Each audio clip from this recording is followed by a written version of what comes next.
You see those picture-perfect couple posts on the timeline? The matching outfits, the vacation photos, the grateful for my family captions? Yeah, well, buckle up, because what you're watching is a masterclass in keeping secrets between stories. Matt, Barnes and Anansa Sims look like they've got it all figured out from behind a screen. But the reality behind closed doors? It's been an absolute carnival of dysfunction. This relationship didn't just have ups and downs. It had more plot twists than a Netflix series finale. Infidelity, public callouts, courtroom drama, restraining orders, the whole 9 yards. These two have basically turned their love life into a spectator sport, and honestly, we're here for every messy second of it. But here's the wild part. No matter how many times they blow up, they keep finding their way back to each other. Right now, they're trying to give off stable couple energy, but the real question is, did they actually fix something, or are we just waiting for the next explosion? You ready for this train wreck? I know I am. Let's get into it. So, where does this whole thing begin? UCLA, 1998. Matt and Anansa were both there, but neither one was checking for the other. They were occupied, other people, other situations, the usual college drama. They probably passed each other in the hallway and didn't think twice. Fast forward to 2018. Anansa's best friend, and this is the kicker, is Shia Bryant. You know, Kobe's sister. That's the friend group we're talking about. Shia decides to play matchmaker at the 2018 NBA All-Star Weekend and introduces these two. Now, here's where it gets interesting. Anansa was hesitant, not because Matt wasn't attractive or interesting, but because her ex-husband and father of her 3 kids, former NFL player David Patterson, had put some real negativity in her head. He literally told her that no single mother would be able to find love, that nobody would want to deal with that. But instead of letting that poison her outlook, Anansa made a choice. She decided to take a chance on love anyway, with Matt Barnes. Yeah, that was a choice. And let me tell you, this whirlwind moved fast. We're talking warp speed. 10 months later, Anansa gave birth to their son, Ashton Barnes. 10 months. That means they were basically still getting to know each other's favorite foods, and she was already pregnant. Jesus really needed to be a contraceptive in this situation because the timing was a lot. An insider, and by insider I mean probably Anansa herself, told TMZ that the couple had tons of support from their families. Her mother, supermodel Beverly Johnson, posted this whole proud mama moment on Instagram, talking about how she was blessed that an intelligent and solid man had come into her daughter's life. Intelligent. Okay, let's just file that one away for later because we're gonna need to revisit that claim. They moved in together, the whole blended family setup. Anansa's 3 kids, Matt's twins from his previous marriage to reality TV star Gloria Govan, and now baby Ashton. Matt told OK Magazine he was thrilled to have a new baby around, especially since he'd just retired from the NBA and had all this free time on his hands. He loved having time at home. Well, actually, he loved being out of the house. And here we go with the red flags. It's 2019, New Year's Eve. Anansa finds out something that changes everything. Matt has been stepping out. Not occasionally, not a one-time mistake, actively, with other women. And you know what Anansa did? She packed up her kids, grabbed what they could carry, and left. Game over. No conversation. No, let's work through this. She was done, but Matt didn't take the breakup well. According to reports, he allegedly encouraged his sister and other people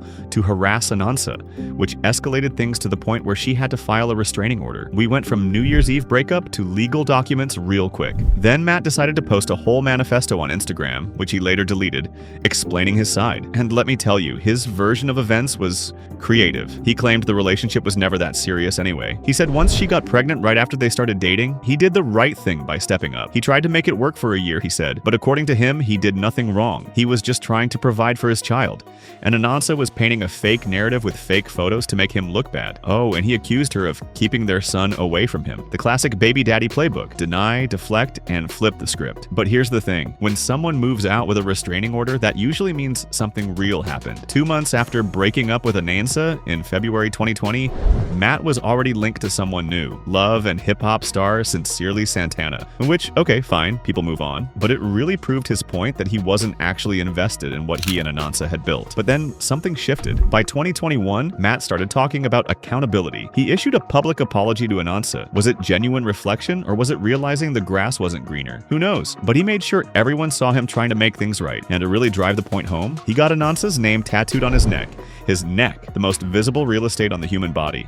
The dumbest possible place to put someone's name when you've already proven you can't keep it in your pants. It's like putting a bumper sticker on a car you're not even sure you're keeping. But it worked. Anansa took him back. They reconciled, decided to give it another shot, and tried to act like the past was behind them. Spoiler alert, it wasn't. By October 2022, this relationship drama had officially graduated from messy Instagram posts to actual legal filings. Anansa's ex-husband David and his girlfriend Melissa filed a restraining order against Matt, claiming he was harassing them through group text messages. But it got worse. Melissa Anansa alleged that the situation in Matt's home was making the kids uncomfortable. We're talking about Anansa's 3 children who spent about half their time at Matt's house. These kids told their father and Melissa that they were scared of Matt, scared of a man they live with half the month. According to the court filing, the kids described Matt as distant and cold. They said he barely interacted with them except at family dinner time. Outside of that, he'd disappear into another room and spend the rest of the day smoking. A lot, like a concerning amount. And here's the part that really stings. These kids allegedly told their parents they felt like Anansa loved Matt more than she loved them. A child shouldn't have to compete with their mother's boyfriend for her attention. That's not a relationship problem, that's a parenting problem. Melissa also claimed Matt threatened to destroy her reputation and get her fired from her job. So we've got harassment, intimidation, and kids who are uncomfortable. This wasn't just couple drama anymore, this was affecting actual children. But did Matt and Anansa care? Not really. They just kept pushing forward like none of it mattered. And then came Christmas 2022.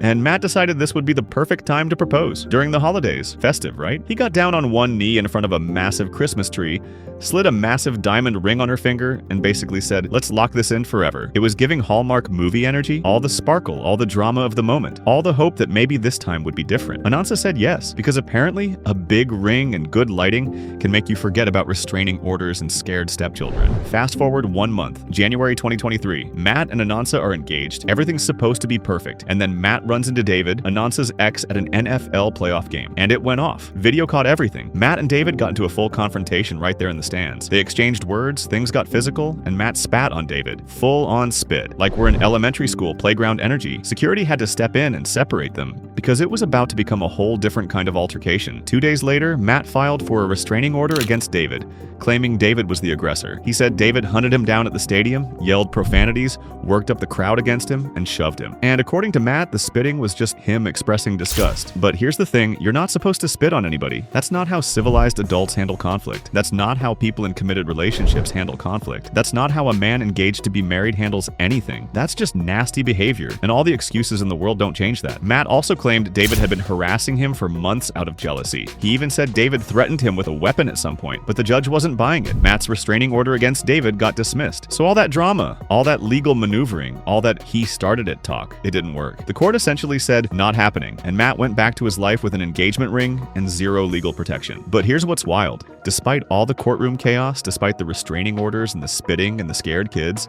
Matt and Anansa's relationship became such a spectacle that AMC Networks decided to give them their own reality show. In 2024, The Barnes Bunch premiered, and suddenly the whole world got a front row seat to this blended family of 8 trying to navigate their lives. The promise was to pull back the curtain on their everyday life, parenting a full house, navigating a relationship that had survived more twists than a Beyoncé choreography video. And somehow, despite everything, they kept moving forward. They even decided to have another baby. They explored IVF, and by September 2024, their son Austin was born. Now it's a family of 9. But babies don't fix broken relationships. That's important to remember. January 2025, Anansa gets on Instagram and drops a bomb. Matt cheated on her. Not once, not even twice. 8 different women in the month of January alone. 8 in 30 days. That's not cheating, that's a business model. And because Anansa was in full scorched earth mode, she named names. She called out Love and hip-hop star Masika Kalisha, among others. Masika denied it immediately, posting that she had nothing to do with Matt, that there was no affair, nothing. But the damage was already out there. Then bloggers Tasha K and Jason Lee exposed some direct messages Matt had allegedly sent to a woman named Zanny. Matt's defense? He said that happened back in 2023 when he and Anansa had broken up for about a month. 30 days was all it took for him to slide into someone else's DMs, and he also claimed Zanny had been using those messages to extort him for over a year. So his excuse was basically, yeah, I did it, but it was during a break, and also someone's been blackmailing me. By April 2025, Matt decided it was time for his redemption arc. He got on his All the Smoke podcast and opened up about everything. And honestly, some of what he said was real. He admitted he hadn't cried since childhood. He said for most of his adult life he'd been in constant hustle mode,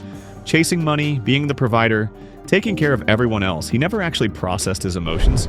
He was pouring from an empty cup, as they say. He acknowledged that his behavior destroyed his relationship with Anansa. He said his lack of emotional availability and empathy cost him his family. Anansa literally described him as a wall. Not a person, a wall. Through therapy, he claimed he started understanding that childhood pain was still driving adult decisions. Okay, so Accountability entered the chat, finally. But while Matt was getting all vulnerable on the podcast, Anansa wasn't sitting at home applauding. She got on Instagram and made it very clear she wasn't buying his redemption arc. She said Matt was sharing half-truths to gain sympathy. His version of events didn't match what she and the kids actually experienced. She said she was the one in the trenches, making sure the children were emotionally supported, while Matt did bare minimum. What really got her was that Matt was willing to be vulnerable for strangers online, if it meant attention or profit, but he couldn't extend that same vulnerability to his own family.